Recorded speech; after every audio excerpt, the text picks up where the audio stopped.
एक बेहतर छात्र को बनने के लिए सबसे महत्वपूर्ण शरीर का कौन सा अंग है जो उसको विकास करने की जरूरत पड़ती है? बताओ। माइंड, मस्तिष्क। अपने दिमाग को तेज करोगे तभी तो बेहतर छात्र बन पाओगे। अब माइंड को बेहतर करने के लिए क्या करना चाहिए? काजू खाना चाहिए, बादाम खाना चाहिए। आप इंटरनेट पे, यूट्यूब पे देखोगे, वीडियो में देखोगे, आप टीवी पे देखोगे, काजू खाओ, बादाम खाओ, तो ये खाओ, तो वो खाओ, 50 चीजें खाओ। क्या खाओगे? योगा करो। गुड, बहुत अच्छी बात, तालियां बजा दो योगा के लिए। और क्या करना चाहिए दिमाग को तेज करने के लिए? मान लो अगर हम कहते हैं काजू खाना चाहिए, तो बेचारे वो बच्चे जो बहुत अमीर घर के हैं, खूब काजू घर में है, चलो काजू खा लेंगे। बेचारे वो बच्चे जो नहीं, जिनके पास पैसे हैं, वो कहां से काजू खाएंगे? तो दिमाग को तेज करेंगे कैसे? आप अपना दिमाग तेज करना चाहते हो? कितने लोग चाहते हो दिमाग तेज करना? छोटे बच्चे भी चाहते हैं। देखो, बहुत बढ़िया, अच्छी बात। देखो, दिमाग तेज कैसे होगा? दिमाग तेज करने के लिए क्या करना? बस एक सिस्टम समझ लो। दिमाग की कुंजी, जैसे आपके घर में टीवी है ना, टीवी का रिमोट कंट्रोल कहीं और होता है और टीवी कहीं और चलती है। रिमोट कंट्रोल को छूकर आप टीवी के चैनल को बदल सकते हो। उसी तरीके से बिना दिमाग को छुए हुए दिमाग को तेज कर सकते हो। कैसे करना? आप विज्ञान में आपने पढ़ा है, चित्र देखा है दिमाग का, और आपने चित्र देखा है अपने पेट का। पेट कैसा दिखता है? पेट की आकृति देखी आपने? पेट में कैसा दिखाई देता है? ऐसा दिखता है, जिगजैग जिगजैग दिख रहा है ना। हमारी जो आंतें हैं, छोटी और बड़ी आंत, वो कितनी लंबी है? कितनी लंबी है? बड़ी आंत और छोटी आंत दोनों मिलाकर लगभग 7 से 7.5 मीटर की है। गुरुजी सही? 5 मीटर से लेके 5 मीटर तो छोटी आंत के आसपास होती है और 2.5 मीटर के आसपास लगभग बड़ी आंत हो जाती है। हमारी माएं जो घर में साड़ी पहनती है, वो कितनी लंबी होती है? 5 मीटर। 5 मीटर की साड़ी इतनी दूर में आ गई और ऊपर से 2.5 मीटर और 7.5 मीटर लंबी साड़ी, समझ लो पाइप लाइन आपके उस छोटे से मध्य प्रदेश के अंदर है। अब उसी में खाना जाएगा। खाना कैसे घूमेगा? लगेगा जैसे कि काठमांडू की पहाड़ियां हैं, टेढ़ी मेढ़ी। खाना घूमता है, जिगजैग जिगजैग, कितना घूमता होगा। उसी पाइप लाइन में कहीं कैल्शियम उस पाइप से खींचा जाता है भोजन से, कहीं मैग्नीशियम, कहीं पोटेशियम, कहीं सल्फर, कहीं आयरन होता है ना। दिमाग तेज करने के लिए क्या करना? याद रखो, कुछ चीजों को ध्यान दो जरा। आपके जीवन में जो घटनाएं घटती होंगी उसके ऊपर जरा याद करो। अब तो बड़े हो गए हो तो ज्यादा फर्क नहीं पड़ता होगा। याद करो, जब आप छोटे थे, जब आप थोड़े बच्चे थे, जब आप मिडिल स्कूल में पढ़ते थे, एग्जाम के वक्त क्या कभी आपका पेट खराब हुआ? एग्जाम के वक्त कभी पेट में दर्द हुआ? कभी हुआ किसी के? चिंता हुई? कभी जब डर लगा, कभी भय हुआ किसी भी बात से, तो क्या आपको खाने की इच्छा उस समय होती है? भूख लगती है? कभी क्रोध जगता है तो क्या आप खाना खाते हो? नहीं ना। जबकि क्रोध जगा या भय जगा, वो कहां पे? वो तो मस्तिष्क में ना। मस्तिष्क ने सोचा ना कि मैं डर रहा हूं, मस्तिष्क ने क्रोध किया ना, लेकिन भूख का संबंध तो आपके पेट से है ना। तो पेट ने क्यों नहीं खाना खाया? जब आपका मस्तिष्क अस्त व्यस्त रहता है तो ऑटोमेटिक पेट भी अस्त व्यस्त हो जाता है। छोटे बच्चों से जाकर पूछना, एग्जाम के पहले बहुत टेंशन, बहुत प्रेशर में बच्चे, खास तौर से मैट्रिक के एग्जाम में बच्चों के ऊपर माता पिता जब बहुत प्रेशर बना देते हैं, बेटा फर्स्ट डिवीजन से नीचे और डिस्टिंक्शन से नीचे मार्क्स लाया तो छोड़ूंगा नहीं। बेटे के ऊपर, बेटियों के ऊपर इतना टेंशन कि एग्जाम के एक दिन पहले ही पेट खराब हो जाता है। आप लोग के तो नहीं होते?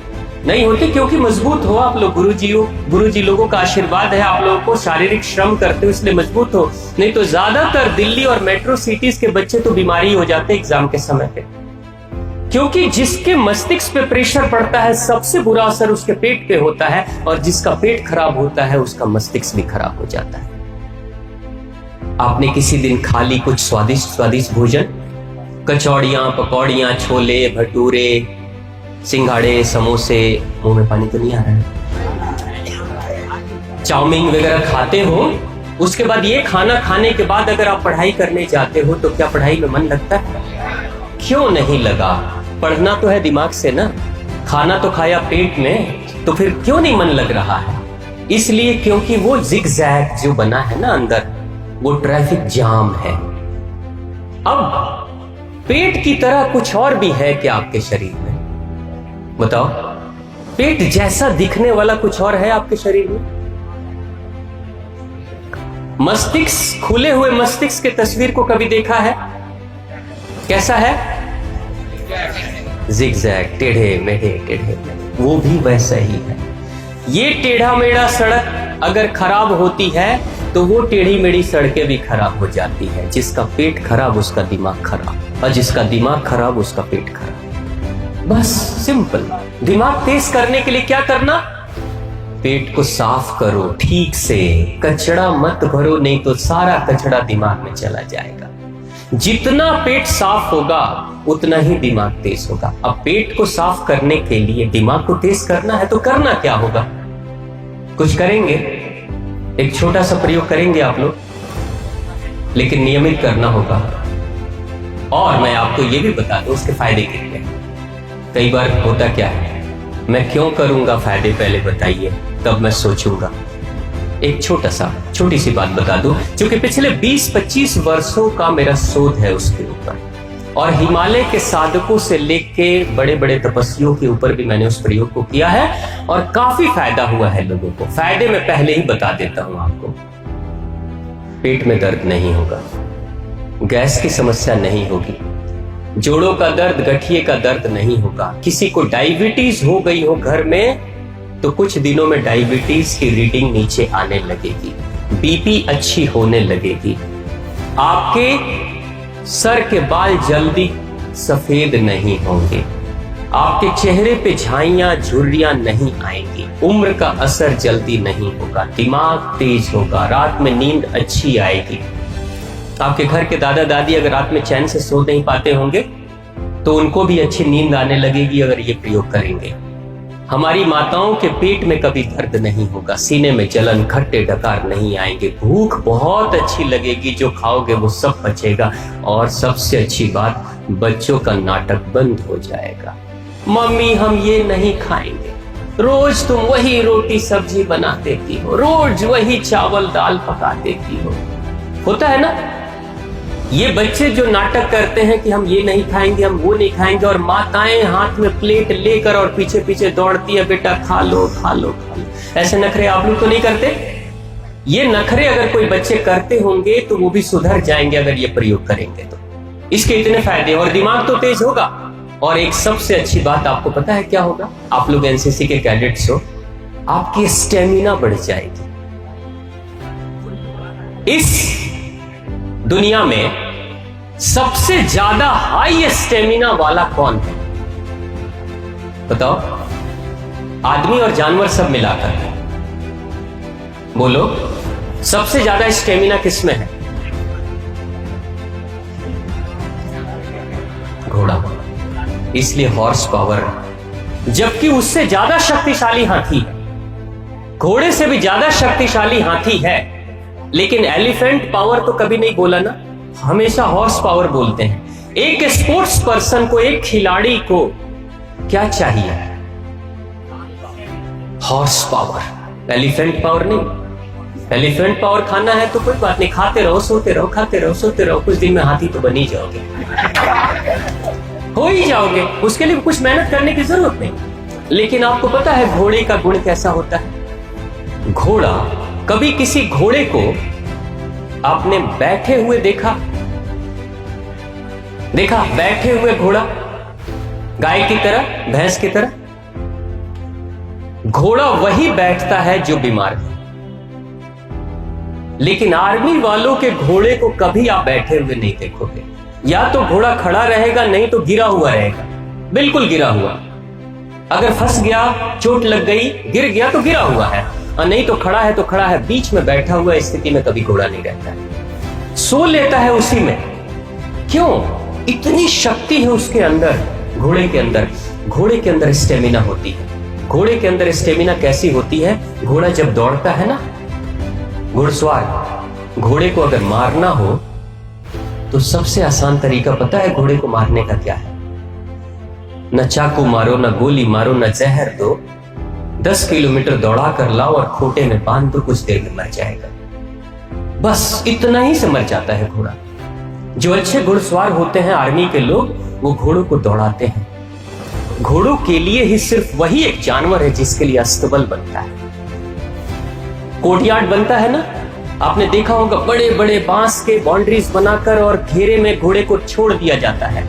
एक जो फौजी होता है घोड़े की सवारी कर कर दौड़ा कर जब आता है तो उस अस्तबल में, उस बड़े से ग्राउंड में घोड़े को छोड़ देता है। घोड़ा दौड़ते रहता है, दौड़ते रहता है, दौड़ते रहता है और धीरे धीरे धीरे धीरे धीरे धीरे शरीर की गर्मी शांत होती है और तब जाकर घोड़ा एक जगह पे खड़ा होता है। यानी घोड़े को रुकने के लिए भी, जब घुड़सवार पीठ से उतर जाता है उसके बाद भी घोड़े को रुकने के लिए कम से कम 10 मिनट, आधे घंटे, 1 घंटे की जरूरत पड़ती है उसके इंजन को शांत करने के लिए। तब जाकर घोड़ा रुकता है। अगर खूंटे पे बांध दिया आपने ना गाय और भैंस और बकरियों की तरह, तो तुरंत मर जाएगा, सफोकेशन हो जाएगी, दम घुट के मर जाएगा वो, क्योंकि दौड़ नहीं पा रहा है। जैसे ट्रक का इंजन धीरे धीरे गर्म होता है और धीरे धीरे ठंडा होता है, उसी तरीके से घोड़े का इंजन भी धीरे धीरे गर्म होता है और धीरे धीरे ठंडा होता है। ये स्टेमिना है उसकी। और घोड़े की खासियत कैसी है? घोड़े के घुड़सवार क्या कहते हैं? घोड़े के घुड़सवार सबसे ज्यादा खुश इस बात से रहते हैं कि घोड़ों को बैलों की तरह बार बार हाँकने की जरूरत नहीं पड़ती। एक बार पीठ पे एक लात मारते हैं, धीरे से अपने पैरों से इशारा करते हैं, घोड़ा दौड़ने लगता है, दौड़ते रहता है, सरपट भागते रहेगा। 2 किलोमीटर, 3 किलोमीटर, 4 किलोमीटर, 10 किलोमीटर आराम से भाग रहा है। फिर उसको यू टर्न मारो, फिर 10 किलोमीटर आराम से दौड़ रहा है, थकता ही नहीं वो।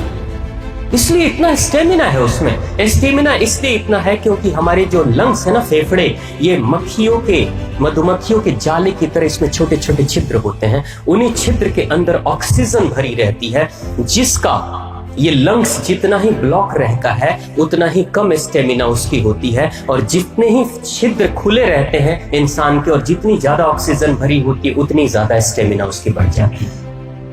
योग प्राणायाम कराने में कराया क्या जाता है? सांसें तो लेना और छोड़ना। हर बार हर सांस जब कपालभाति करो, अनुलोम विलोम करो, कोई भी प्राणायाम करो, तो सांसें लोगे और छोड़ोगे तो उससे क्या होगा? अंदर के जो छिद्र ब्लॉक है कार्बन डाइऑक्साइड के कारण से, कार्बन डाइऑक्साइड हटेगी, ऑक्सीजन भरेगी और आपके अंदर की स्टेमिना बढ़ जाएगी।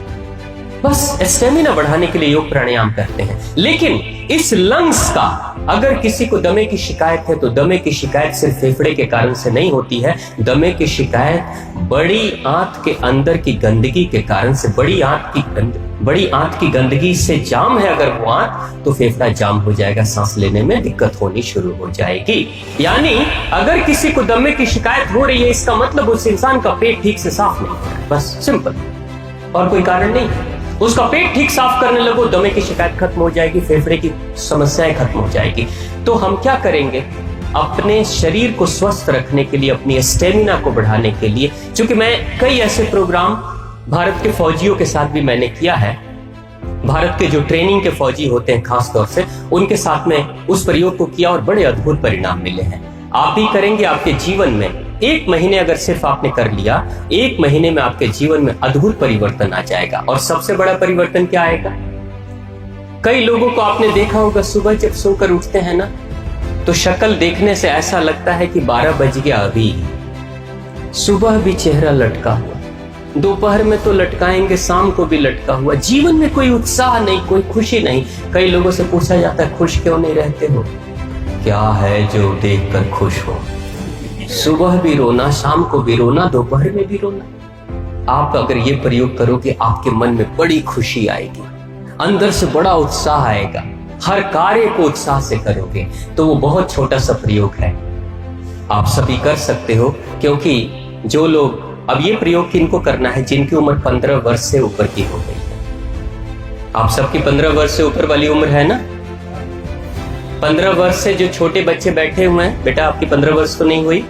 15 वर्ष से जो छोटे उम्र के लोग हैं वो उसकी मात्रा कम रखेंगे, 15 वर्ष से ऊपर वाले उसकी मात्रा ज्यादा रखेंगे।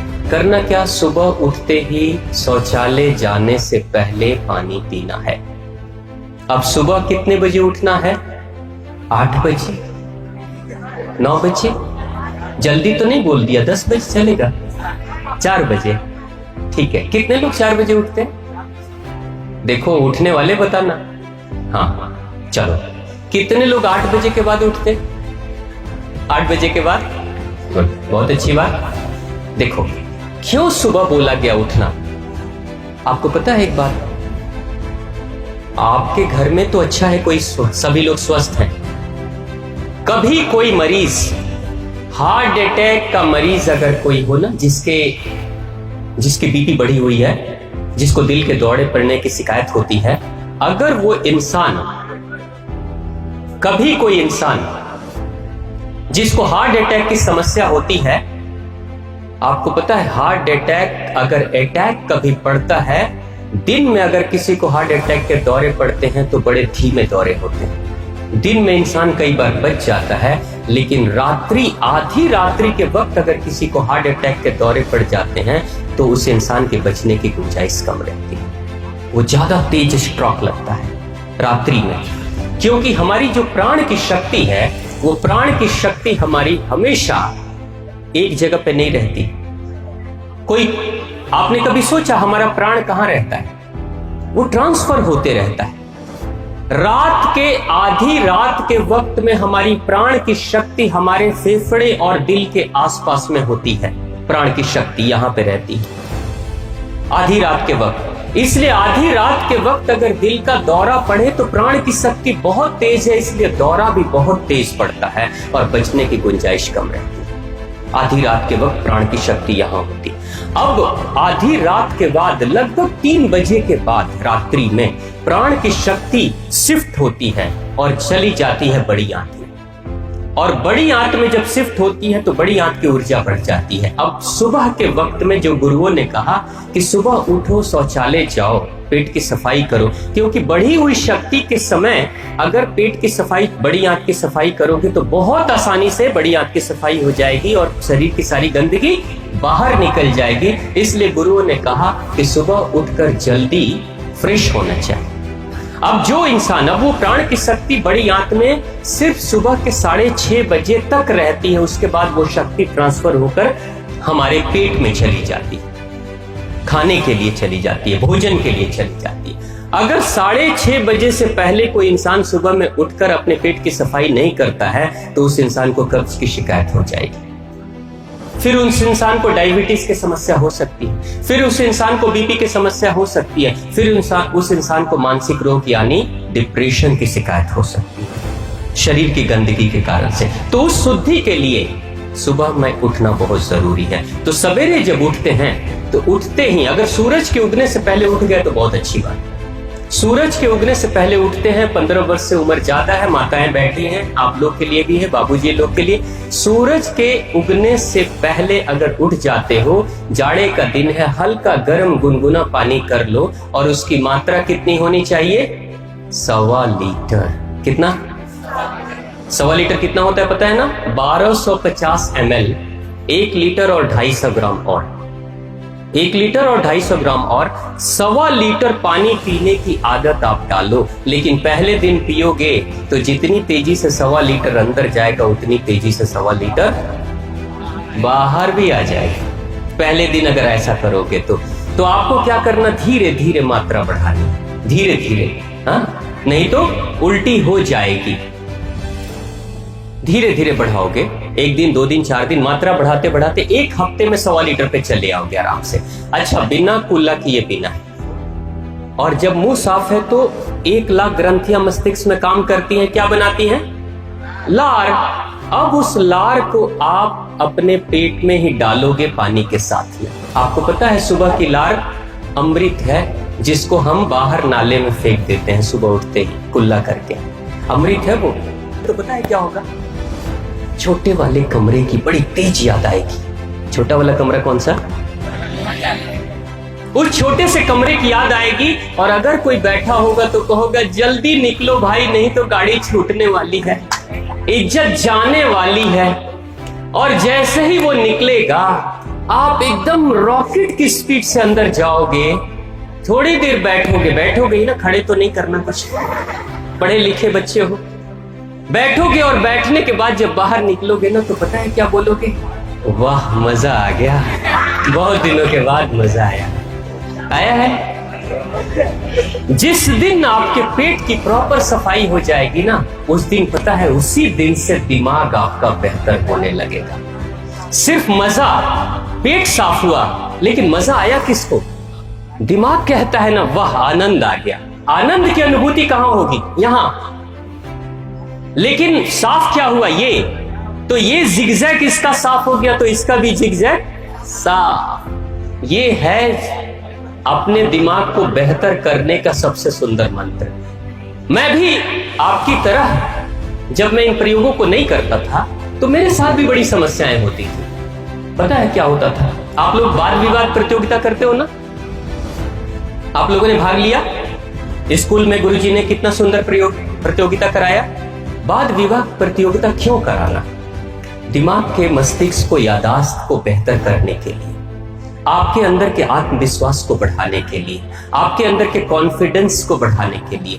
मैंने भी बचपन में जब मैं चौथी क्लास में था तो पहली बार वाद विवाद प्रतियोगिता में मैं भी भाग ले लिया, और जो निबंध था वो तुलसीदास जी महाराज के ऊपर था।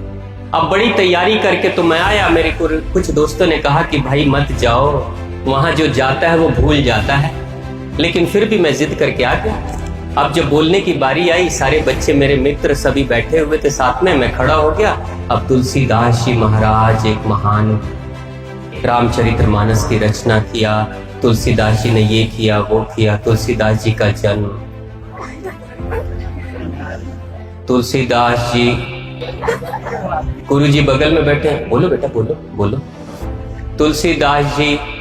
और जो मेरे दोस्त थे वो कोई मेरी बात को पहले नहीं सुन रहा था, और जब मैं अटक गया ना, ऊपर छत देखने लगा, तब देख देख देख देख भूल गया, देख भूल गया, है ना। तुलसीदास जी, मेरा जो दोस्त है वो क्या, बोलो बोलो, बोला था ना नहीं जाओ वहां पे, भूल गया ना। और फिर मैं आकर बैठा, उसके बाद से मैं सोचा कि आखिर मैं भूला क्यों, जबकि याद करके गया था। आगे की बातें क्यों भूल गया? इंफॉर्मेशन जो होती है ना, सूचना, वो यहां मस्तिष्क में रहती है, और सूचना छोटे छोटे टुकड़ों में रहती है। सूचना जैसे नदी को देखा आपने, नदियों में छोटी छोटी नावें बहती हैं, छोटी छोटी नाव। एक सूचना अगर आती है दूसरे नाव के पास, मान लो एक सूचना वाली नाव बह रही है पानी में, दूसरी सूचना वाली नाव बह रही है पानी में, तीसरी सूचना वाली नाव बह रही है पानी में। जो इंसान पानी पीना शुरू करेगा, आपको पता है आपके ब्रेन में पानी की मात्रा कितनी है? लगभग 80% से ज्यादा पानी ही होता है ब्रेन के अंदर। और पानी के माध्यम से, उस फ्लूइड और लिक्विड के माध्यम से हमारे अंदर की सूचनाएं तैरते हुए आती हैं और हमारे आगे के तरफ में यहां आती है, तब हमें बातें याद आती। कई बार आपने देखा होगा, अपने पुराने मित्र को याद कर रहे हो और नाम भूल रहे हो, उसका नाम तो मुझे याद है लेकिन अभी याद नहीं आ रहा है, ऐसा होता है ना। और अचानक क्लिक किया, अरे हाँ उसका नाम रमेश है, उसका नाम सुरेश है, उसका नाम ये है, होता है। ये जो फ्लो ऑफ इंफॉर्मेशन है, सूचनाएं हैं चारों तरफ से, ये हम सबके दिमाग में बिखरी बिखरी सी हुई है। लेकिन जब इंसान पानी पीने की आदत डाल लेता है, ये इस प्रयोग शुरू कर देता है, तब क्या होगा? उस पानी के माध्यम से, अब एक बात सोचो, नदी अगर सूख जाए तो क्या नाव तैर पाएंगी? नहीं ना। उसी तरीके से दिमाग जिसका सूख गया है, उसके जीवन में भी फ्लो ऑफ इंफॉर्मेशन, सूचनाओं के आने का जो प्रवाह है वो स्लो हो जाता है। इसलिए वो इंसान सब कुछ पढ़ते हुए भी भूल जाता है। तो अपने ब्रेन को, अपने मस्तिष्क को बेहतर करने के लिए भी ये प्रयोग करना शुरू कर दो। कल से शुरू करेंगे सब लोग? कितने लोग करेंगे? पक्का? माताएं नहीं करेंगी, आप लोग भी करेंगे? जरूर करिएगा, बहुत अच्छा परिणाम मिलता है। और 1 महीने सिर्फ आप कर लोगे तो जीवन में अद्भुत परिणाम मिलेगा। और यही भगवान श्री राम को भी उनके गुरु ने सिखाया था। सिर्फ किताबों की शिक्षा मत ग्रहण करो, किताबों के साथ अपने शरीर को भी बेहतर बनाने की कोशिश करो, क्योंकि अच्छा छात्र वही होता है जिसका शरीर स्वस्थ और तंदुरुस्त होता है। और अच्छा छात्र वही होता है जिसका मन बेहतर होता है और जिसकी याददाश्त अच्छी होती है। निश्चित तौर से वो जीवन में बेहतर कार्य कर पाता है।